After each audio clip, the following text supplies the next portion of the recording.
just heading off down to the theatre to watch Pinocchio with the kids and stuff. But I thought I'd do a quick vlog because I saw this morning on the news something crazy, so I couldn't believe. So it was the first case I heard this morning on the news of positive discrimination, they called it, where basically a 24-year-old had applied to become a policeman. So he'd applied for the police force, he'd been through the tests, I believe, the fitness tests and stuff from what I read, he'd been through the aptitude tests, and he went through the interview.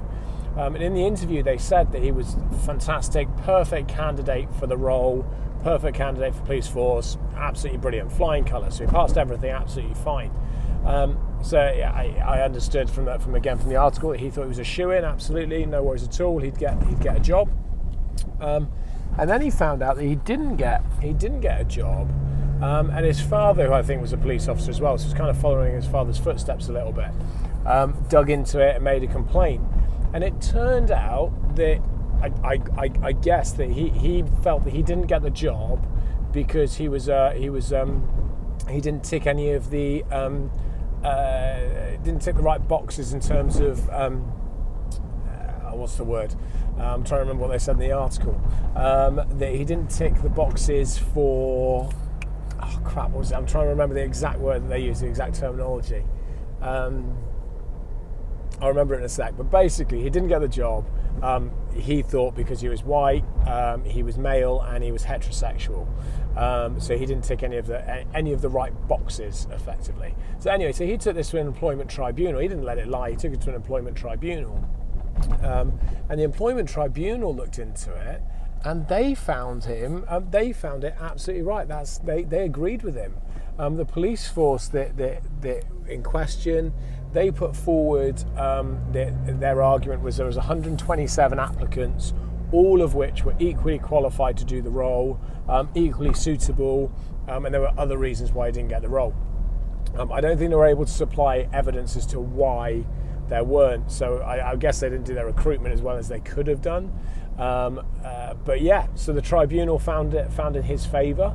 I don't know what will now happen, whether he'll be awarded a job, whether he'll be awarded a payout. I have no idea, but it's obviously not good for the police force for a start. But it just was, I guess the point I'm getting to is 2.5 minutes about the background. The point I'm getting to is, what fucking mental is that, man? Like, I mean, what world do we bloody live in where, I mean, it's a government, obviously, sector, but where they wouldn't employ somebody because they didn't meet the ethnicity, where they didn't meet the sexuality and such like that of criteria. I mean, how bad is it that we need to fulfill certain criteria in our organisations to be okay? That, you know, I must employ somebody who is gay, or I must employ X amount of women, or I must employ X amount of black people, or white people, or Chinese people, or European people, whatever it is.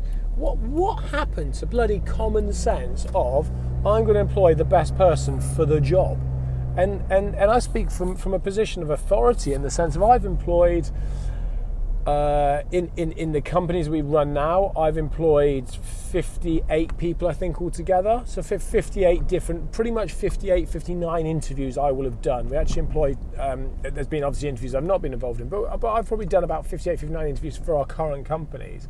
And not once have I walked into one thinking to myself, you're not going to get the job because you're female, or because you're male, or because you're 6'7", or because you're gay, or because you're straight. I just find it absolutely bizarre that that's the world we live in.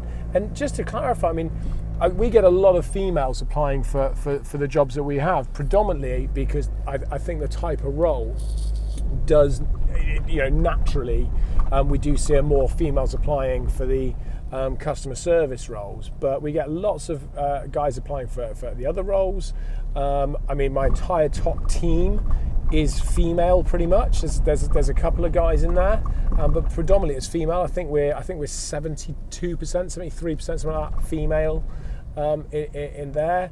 And we've had people apply for jobs who have been different races, different nationalities. We've had disabled people. We've had transgenders. We had somebody apply who only had one arm.